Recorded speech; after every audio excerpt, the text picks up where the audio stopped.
tragic waste of skin. I'm well aware of how it aches, and you still won't let me in. Now I'm breaking down your door to try and save your swollen face, though I don't like you anymore. You lying, trying waste of space. Hay pocos oficios que estén más en la pomada que este del que vamos a hablar a continuación. En este trabajo, un paso en falso, un gesto, una palabra, una entonación inadecuada puede suponer una distancia insalvable entre dos personas que no se entienden y que se tienen que entender sí o sí en un momento. Puede ser fundamental. Esta noche vamos a hablar de la gente que traduce a los altos cargos, los traductores, los intérpretes de primeros ministros, presidentes, también de cargos importantes de empresas, intérpretes en instituciones como el Parlamento Europeo, otras grandes instituciones internacionales. Fernando González, buenas noches. Hola, ¿qué tal? Buenas noches. A ver, ¿intérprete o traductor? Intérprete. Me alegra que me hagas esa pregunta porque hay mucha confusión y yo estoy acostumbrado a que cuando acudo a un lugar a trabajar, pues generalmente me dicen, usted es el traductor.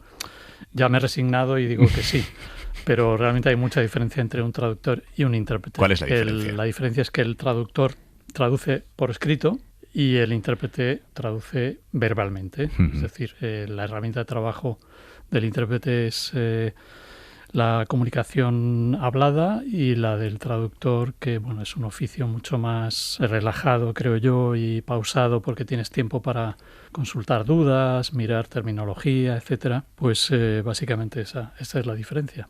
He estado viendo ese currículum, es bastante apabullante en el sentido de que ha interpretado a todo tipo de líderes dentro de instituciones también.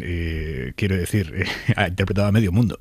Pues sí, y la verdad es que tengo curiosidad por saber de dónde nos podemos tutear, ¿no? Si usted quiere, sí. Perfectamente, vamos a ello. Vale, yo no os he facilitado mi currículum, con lo cual me imagino que tenéis un buen departamento de documentación. Nuestras fuentes. Sí, bueno, digamos que he conseguido llegar a ese nirvana del intérprete, que es el equilibrio entre un tercio de trabajo para las instituciones europeas, ya sea Comisión o Parlamento, un tercio para organismos internacionales y un tercio en el mercado privado. Y el mercado privado engloba pues todo tipo de organismos, congresos sobre las materias más diversas, y creo que ese es el equilibrio justo para mí. ¿Cómo funciona el sector en ese sentido? Usted, perdona, te voy a tutear. Sí, mejor. ¿Sois freelance y os van llamando? Sí. y vosotros podéis elegir? Efectivamente. Yo soy freelance, sí. Pero básicamente hay dos categorías de intérpretes. Los freelance como yo, que somos autónomos y trabajamos, se puede decir, para el mejor postor. En realidad no es siempre el mejor postor, sino que es aquel organismo o cliente que te ofrece el trabajo justo cuando estás libre. Claro. Porque te puede llegar una oferta mejor al día siguiente, pero ya no puedes aceptarla. Claro. Y luego están los funcionarios, que también es un colectivo bastante nutrido, sobre todo en instituciones europeas e internacionales como la ONU, Nueva York. En Bruselas está el Parlamento, la Comisión, en Luxemburgo el Tribunal de Justicia, en Ginebra está la OMC, la Organización Mundial de Comercio, en fin, hay toda una panoplia de organismos que cuentan con su propia plantilla de intérpretes. Entiendo además que tienen que estar muy, muy especializados, porque yo no lo sé, pero supongo que interpretar en una sesión de la Comisión de Pesca de Arrastre en Normandía del Norte, sí. ¿No? Tiene que ser complejo. Efectivamente. Bueno, pues ahí entra en juego nuestra capacidad de preparación. Sobre todo tienes que tener tiempo previamente para prepararte. Qué duda cabe que una vez que ya entras en la rueda, como es el caso de un intérprete que lleva ya ciertos años trabajando para el Parlamento Europeo, por ejemplo, ya que mencionas la pesca, ¿no? En el Parlamento Europeo se subdivide en comisiones. Una vez que ya has entrado en la rueda y ya tienes, digamos, cierto bagaje, pues más o menos te salen de una manera un poquito más espontánea que la primera vez que te hablan del jurel o de la sardina o del bacalao. ¿Cuántas lenguas controlas, Fernando? Digamos que mi combinación es bastante sencilla dentro de lo que es la profesión, porque hay gente que tiene un abanico enorme de lenguas. Yo solamente tengo inglés, francés, italiano, portugués, al español. Pero solamente. Solamente. Actualmente estoy estudiando árabe, pero bueno, ese es un proyecto más, digamos, privado y personal que me tomo como un hobby, porque creo que ya a mi provecta edad no llegaré nunca a interpretar del árabe, que es una de las lenguas más difíciles que hay. Cuando dices mi combinación... combinación lingüística. Eso es, sí. Pero es bidireccional, quiero decir. Tú puedes interpretar igual... Sí, también es muy interesante esta pregunta. Generalmente, en el Parlamento Europeo se apostó desde el principio por el multilingüismo. Es decir, en el Parlamento Europeo hay 24 idiomas oficiales y todos tienen el mismo estatus. Quiere decir que cualquier eurodiputado tiene derecho a seguir los debates, intervenir, leer los documentos en su propia lengua. Con lo cual te puedes imaginar el ejército que hay para que esto sea posible, no solamente de intérpretes, sino también de traductores que traducen los textos escritos, etc.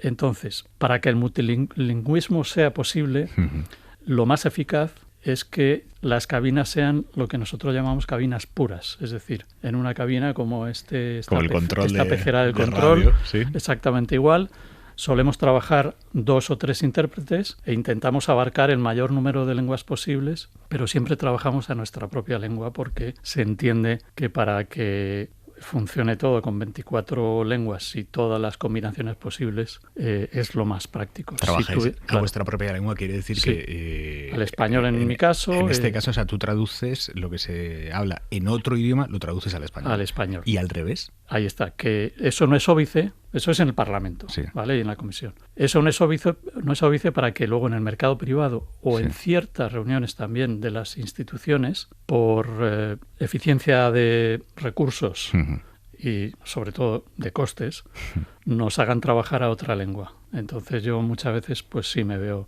obligado, digamos que está en mi combinación trabajar también al inglés. A ver, Fernando, hay una cosa que nos planteamos todos y es si te pierdes, si de repente entras en un bucle de autodestrucción porque te has perdido una parte fundamental. Del eso discurso. Realmente ocurre muy pocas veces. Es cierto que nos ponen muy a menudo a prueba y hay circunstancias en las que pues te santiguas y dices, bueno, que sea lo que Dios quiera con esto. Por ponerte un ejemplo, la semana pasada... Bueno, digo la semana pasada porque para mí ya pasó la semana, pero yo he estado toda esta semana en la sesión plenaria del Parlamento Europeo y allí hay un turno durante la sesión plenaria que se llama el turno libre de preguntas de 1 minuto. Es decir, todos tienen derecho a intervenir durante 1 minuto y hablar de lo que quieran. Pero solo 1 minuto. Solo 1 minuto. Claro, te puedes imaginar que lo que intentan es concentrar la mayor cantidad de información en 1 minuto. Y van rapidísimo. Hablan rapidísimo y sobre todo no es que hablen, es que leen súper rápido. Y entonces en ese minuto te puedes encontrar que, pues como mencionabas antes, uno te hable de la pesca del atún en el Atlántico Norte, otro te hable de las negociaciones de los fertilizantes, otro te hable y otro, por ejemplo, como pasó... que yo escuché, se metió un diputado que no voy a nombrar, se metió con la presidenta de la Comisión von der Leyen y en ese minuto pues le dio tiempo a decir cosas bastante gruesas, ¿no? Entonces, en ese momento, las 24 cabinas que están trabajando hacia su propia lengua, pues digamos que se encomiendan para intentar sortearlo de la mejor manera posible. Pero te voy a decir más o menos lo que dijo este señor, ¿no? Hablando de la señora von der Leyen, para que te hagas una idea de cómo tiene que ser la reacción de rápida y de tener una serie de recursos que si no estás dispuesto a decir estas cosas, por lo menos puedas sortearlo de alguna manera. A ver, ¿qué decía? Traduzco libremente del inglés. Tengo la versión aquí en inglés. Señora Presidente, en Princeton, Ursula von der Leyen groseramente interfirió en las elecciones italianas, dijo que si las cosas van por mal camino, y he hablado de Hungría y de Polonia, tenemos herramientas.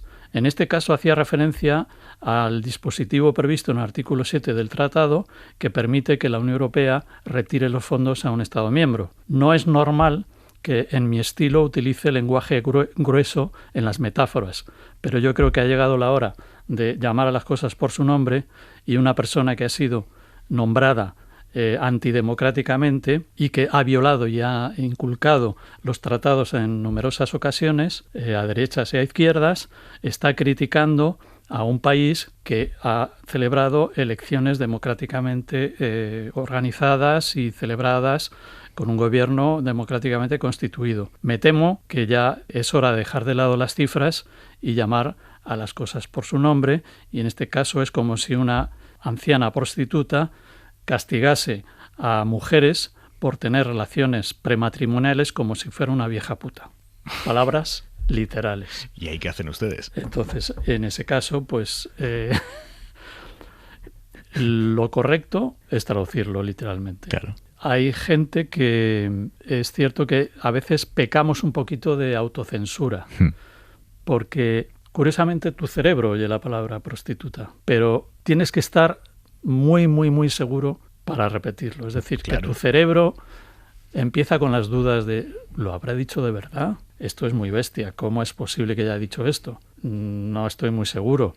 Voy a diluirlo un poquito, no vaya a ser que meta la pata y al final sea yo la noticia y no el señor diputado que ha dicho estas cosas de la presidenta de la comisión. Es decir, que todo eso transcurre en décimas de segundos en tu cerebro y al final, pues bueno, unos son más fieles y más literales, otros lo acomodan un poquito a su bagaje lingüístico, que a lo mejor no incluye la expresión vieja puta. ¿Te ha pasado alguna vez? Sí, me ha pasado. Mira, te voy a contar. Pifiarla. Pifiarla, bueno, no sé hasta qué punto pifiarla, pues sería, por ejemplo, una omisión, un dato. No, hay miles de circunstancias en que pues a uno se le bombardea con cifras y evidentemente muchas veces no te da tiempo a pillarlas todas, ¿no? En una presentación leída a toda velocidad, una presentación de PowerPoint, muchas veces reconozco que no las pillamos todas al vuelo, pero ya digamos que va en nuestra profesión el hecho de que nosotros intentamos transmitir un mensaje. No es una traducción fiel que podría ser la de un traductor que ha tenido todo el tiempo del mundo. Para traducir un documento. Claro, a traducir documentos, a la documentación que da fe. La traducción que da fe al final es la traducción escrita. Lo nuestro es una aproximación para facilitar la comunicación. Es decir, que ya se da por supuesto que la fidelidad al 100%, pues digamos que es lo ideal, pero no es lo que ocurre en todos los casos. Y me ibas a decir que me ibas a contar un caso. Sí, te iba a contar una anécdota que me ocurrió. Yo trabajo habitualmente en las galas de los Oscar, los Globos de Oro, los Emmy, los Grammy, para una plataforma. Dila, tranquilamente. Bueno, Movistar Plus. Sí. Y en 2012, en los Globos de Oro, el presentador, que era Ricky Gervais en ese momento, pues bueno, él es muy dado a meterse con el respetable que está allí asistiendo a la gala, ¿no? Que son todos los actores candidatos o no candidatos, en fin. Entonces en ese momento vio por allí a Mel Gibson y tienen como una especie de, digamos, un duelo dialéctico continuo entre ellos, ¿no? Que en el fondo es de broma, ¿no? Pero bueno, siempre lo mantienen en pie. Y cuando le vio dijo, hombre, qué bien, está ahí sentado Mel Gibson.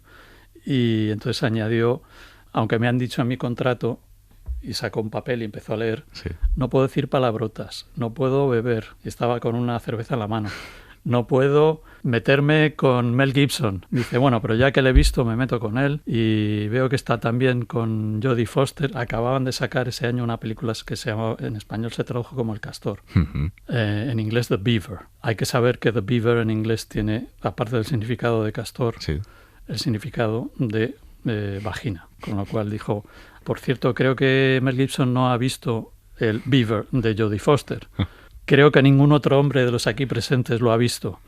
Claro, en ese momento tú has entendido el juego de palabras y no te limitas a traducir el título literalmente como castor, porque tampoco tendría sentido decir nadie ha visto el castor de Jodie Foster. Entonces, también en décimas de segundo piensas, a ver, voy a utilizar, como tampoco estoy seguro al 100%, voy a hacer un elenco de todos los sinónimos que yo conozco para dicha parte, de la anatomía femenina y voy a elegir la que yo creo que es menos conocida. ¿Y qué usaste? Entonces dije Parrus. Tuvo gracia, porque eso fue en el año 2012. En el año 2022 Sí. también se le ocurrió meterse esta vez con Judi Dench, que acababa de sacar la película Cats, y entonces no se le ocurrió mejor cosa que decir Judi Dench estaba deseando hacer un papel como este porque no hay cosa que más le guste que sentarse en la alfombra, levantar la pata y chuparse su propio, en este caso usó otra palabra en inglés, Sí. que es minge. Vino a ser yo, ahí ya tiré de repertorio Y dijiste y Parrus. dije Parrus. Vamos con Parrus. Efectivamente, dije, voy a ser consecuente, aunque habían pasado 10 años desde una y otra, dije, mira, esto me enlaza con el año 2012, voy a recuperar el término aquel Claro. que pienso que se conoce menos. Lo que pasa es que en ese caso, por ejemplo, podías haber dicho Parrus, podías haber dicho, no sé, mil sinónimos, ¿no? Cualquier otro, sí. Y a una mala, lo que habría pasado es que nos habríamos echado todos unas risas contigo. Sí, de hecho los presentadores de la gala alucinaron, se claro. rieron mucho y dijeron, hombre, qué buen hallazgo ha tenido Fernando, porque me conocen, ha dicho Parrus, que yo decía que era un término valenciano, yo no sabía que era valenciano. ¿Parrus valenciano? Sí, eso No lo decían sé. ellos. Yo soy de Euskadi y lo entiendo perfectamente. Te diré. Bueno, pero lo que te digo es que en ese contexto lo peor que puede pasar es que nos riamos todos contigo. Sí. A partir de ahí, hay contextos en los que los matices son importantísimos. Por ejemplo, ayer vimos una foto en la cumbre de la Comunidad Política Europea, vimos una foto de los líderes de Azerbaiyán y de Armenia sentados con Emmanuel Macron y con el presidente del Consejo Europeo, Charles Michel, y claro, era una reunión en la que se podía decidir una guerra, el final de una guerra, y entiendo que en ese contexto ahí sí que Por supuesto. ahí no hay matices posibles, ¿no? No, ahí tienes que ser lo más estricto y fiel al original como te sea posible, por supuesto, porque se está jugando mucho ahí.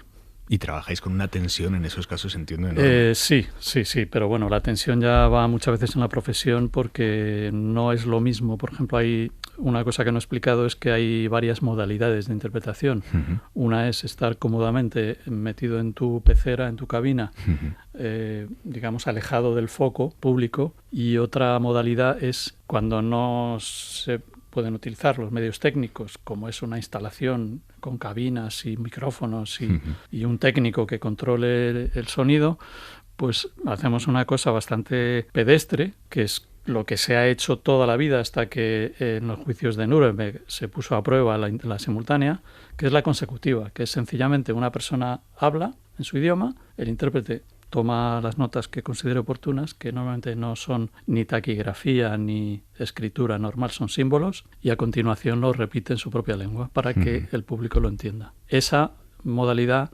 muchas veces presupone pues mucha más tensión y digamos nervios, ¿no? Porque te puede ocurrir, como me pasó a mí, pues de subir al escenario para interpretar el discurso de Robert De Niro cuando le dieron el premio Donosti. Entonces subes allí, están los focos, está el público y dices, Dios mío, ¿qué va a decir? Por suerte no dijo más que muchas gracias. No sabía que había hecho tantas películas porque habían proyectado un montaje con todas sus películas y realmente era muy Qué extenso. detalle, Robert Sí, De Niro, sí. qué detalle.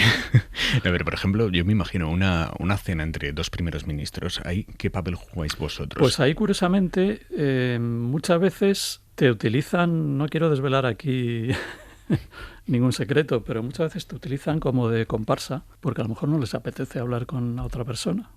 Es cierto que muchas veces, la mayor parte de las veces, pues sí, negocian o hablan de cosas serias, pero hay otras veces que te preguntan a ti, bueno, ¿y tú qué? Entonces, la misma entrevista que me estás haciendo, ¿Qué tal tu vida, Fernando? me la hacen ellos. ¿Y qué tal te va? Y todo esto, ¿no? ¿En serio? Y es porque a lo mejor no se llevan tan bien con el interlocutor. Y hay que llegar hasta los y postres. te utilizan de escudo humano. Vosotros estáis ahí, por ejemplo, insisto, una cena de primeros ministros que los dos entienden inglés, pero que para ninguno de ellos es su lengua materna. Sí. Y ellos se están comunicando en inglés, pero vosotros estáis ahí como una red de seguridad. Sí, es lo que llamamos estar de diccionario, que es lo peor que te puede pasar. Porque cuando tú tienes que reconstruir un discurso enteramente, Yeah. pues ya tienes tus propios recursos, ya has tomado notas y tal. Pero cuando estás ahí en medio no estás totalmente distraído.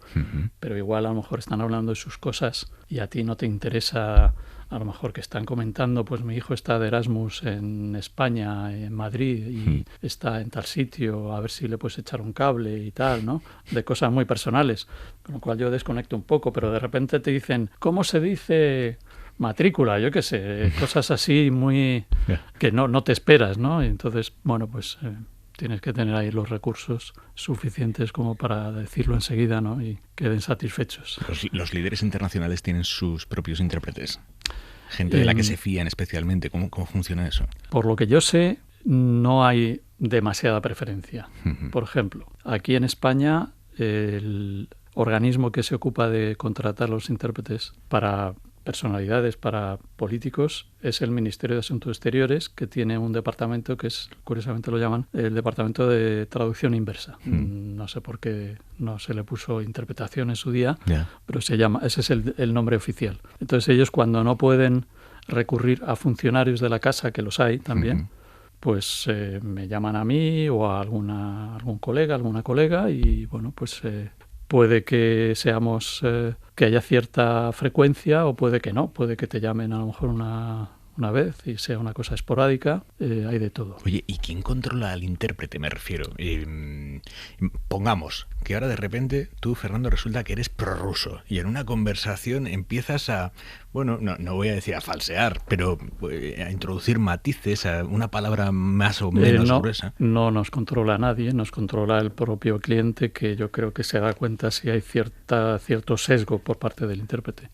Pero ya te aseguro yo que eso no se produce. No hay sesgo. Jamás. No. Por cierto, contactasteis conmigo a través de AIC, que es nuestra asociación internacional. Entonces quería aprovechar para hacer un poquito de publicidad de AIC, que es el organismo, digamos, el ente, ¿no?, que nos engloba a todos y que es la única asociación mundial de intérpretes de conferencia con más de 3.000 miembros y representación en 100 países. ¿Vale? Entonces, todo intérprete que pertenezca a AIC tiene que aceptar como suyo un código deontológico muy estricto, que por supuesto te obliga a mantener cierta confidencialidad, total confidencialidad, y pues cumplir con las mejores prácticas profesionales que te sean posibles. Entonces eso incluye evidentemente no falsear la información. ¿Y la confidencialidad es algo que vosotros lleváis exclusivamente en vuestro buen hacer o firmáis estrictos contratos? No, es algo que va integrado, no firma. No firmamos nada, es decir, que ya está como se da por supuesto que vamos a cumplir con ese código deontológico. ¿Qué recuerdos tienes de algún trabajo tuyo de interpretación que digas, aquel lo disfruté muchísimo? Pues, a ver, hay dos tipos. Yo los desgloso en dos tipos. Los que son una gozada los que son un infierno. Y aquellos en los que sufres muchísimo. Los que son una gozada, como ya te he dicho, pues galas, los Oscar, Globos de Oro, etcétera, etcétera. O a veces viene un artista extranjero y hacen a lo mejor un evento fan, ¿no? Me ocurrió que trabajé para 2 actrices de Juegos de Tronos y se organizó un evento fan en un teatro y allí tenían posibilidad los asistentes, que eran la mayoría eran chavales jóvenes, ¿no? Que seguramente sabían mucho más de esas personas que yo mismo, y eso es bastante tiene muchas recompensas, ¿no? Porque bueno, estás allí en el foco y en la atención pública. Pero hay otro tipo de trabajos en los que tienen mucho menos glamour, digamos, por restar un poco de glamour a la profesión, en que a lo mejor pues te contratan para hacer una inspección de bienestar animal y tienes que visitar mataderos. Y claro, tienes que entrar con ellos. No te puedes quedar en la puerta y decir, no, eso para mí no, eso es muy asqueroso para mí. Tienes que entrar porque tienes que interpretar, aparte de que hay muchísimo ruido dentro de un matadero, aparte de lo que estás viendo y los olores, hay un ruido enorme y a veces no consigues entender bien lo que están diciendo. Y claro, eso no tiene nada que ver con glamour ni con nada que se le parezca. Oye, ¿hay algún personaje que sea el infierno de los intérpretes? ¿Alguna persona que diga es que es imposible interpretarla? ¿O porque tiene un acento muy cerrado, porque habla muy rápido, porque habla muy trastabillado? Creo que me reservo. Ah, venga, mójate. No, a ver, eso dependerá de cada cabina, o sea, de cada unidad lingüística, como se suelen llamar. Porque para nosotros a lo mejor puede resultar imposible un diputado norirlandés que habla toda pastilla y articula poco, pero a lo mejor para un colega de cabina inglesa lo es un español o un andaluz o alguien que hable muy cerrado. Oye, y si, por ejemplo, la persona a la que tienes que interpretar coge y se cabrea y empieza a utilizar un tono de voz, no sé, violento, ¿tú eso lo emulas? Me ha ocurrido, por ejemplo, en una de estas auditorías que te comento, ¿no? Sí. De inspección, de venir un auditor de la Unión Europea que en su vida anterior había sido gendarme. Con lo cual, el tipo de auditoría que estaba llevando a cabo se parecía más a un interrogatorio que a una auditoría en la cual pues todo discurre en unos tonos muy cordiales. Muéstreme este documento, cómo desglosa usted los gastos, muéstreme la prueba de que se ha efectuado este pago, muéstreme la factura. Ahí era todo, bueno, un zasca tras otro. Y entonces la interlocutora de las autoridades nacionales que estaba haciendo frente, o sea, la persona auditada, sí, digamos, era una pobre chica que acababan de nombrar directora del servicio. Y todo aquello que le estaba preguntando lo había gestionado su antecesor en el cargo. Entonces llegó un momento que ya se vino abajo y se levantó llorando y salió de la sala porque no pudo aguantar la presión. Claro, ahí te sientes mal porque dices, claro, a ver si he sido yo que he contribuido. He sido demasiado duro, pero yo me estaba limitando a emularle, claro, al tipo que estaba allí en plan gendarme, ¿no? Entonces, igual yo lo diluía un poco, pero es cierto que intentas también emular el tono, ¿no? Y la intención, porque muchas veces lo que hacemos es transmitir la intención del orador. Si el orador tiene la intención de ser incisivo, yo tengo que ser incisivo. Pero claro, ya cuando se levantó y salió llorando de la sala, me levanté corriendo detrás de ella diciendo, oye, que yo no tengo nada que ver con esto. Yo soy un mero mensajero, ¿no? Fernando González, muchísimas gracias por ayudarnos a entender un poco más tu profesión esta noche en Hora 25. Gracias. Muchas gracias. Sweet love, illumination, sweet love, elevation, outside fresh shower aside, but inside alone, you'll be alright. Sweet love, illumination, sweet love, celebration, copper, reason turn, but in a brand new world, you'll be alright. You'll be alright.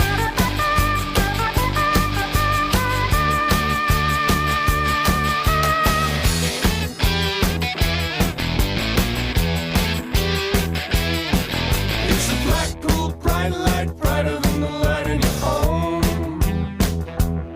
Or where you wanna be loved, but nobody else seems to know.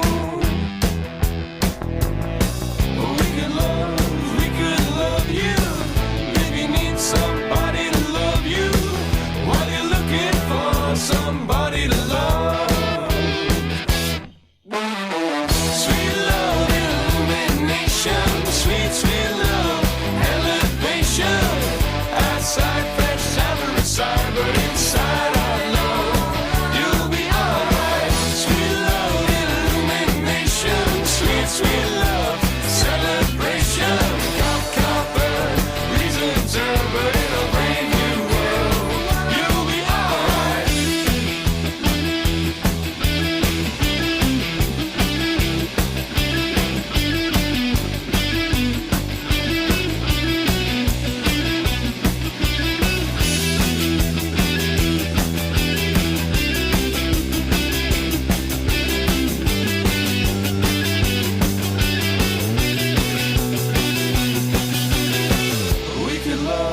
We could love you. If you need somebody to love you while you're looking for somebody, we're all looking for somebody. We're all looking for